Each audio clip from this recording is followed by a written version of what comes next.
আপনারা প্রত্যেকেই জানেন, নদিয়ার গর্বের শহর, সনাতনীদের অন্যতম পীঠস্থান শান্তিপুরের হরিপুর অঞ্চলের হাউস সাইট কলোনিতে গতকাল বিজেপির বুথ সভাপতি মনোরঞ্জন হালদার তিনি একটি 3 বছরের শিশুকন্যাকে যৌন নির্যাতন করেছেন।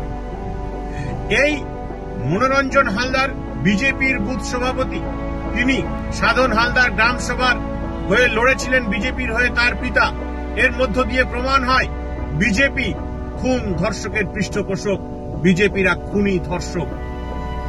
শুধু পশ্চিমবঙ্গের বাইরে বিজেপি শাসিত রাজ্যগুলো যদি দেখেন, প্রতিনিয়ত লাগাতার খুন ধর্ষণ হচ্ছে, আর সেই ধর্ষকদেরকে বিজেপি ফুলের মালা দিয়ে বরণ করে নিচ্ছে।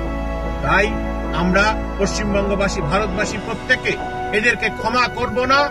এই 3 বছরের শিশুকন্যা ধর্ষক বিজেপির মনোরঞ্জন হালদারকে অতি দ্রুত ফাঁসি কাটে তুলতে হবে, এই দাবি জানাই।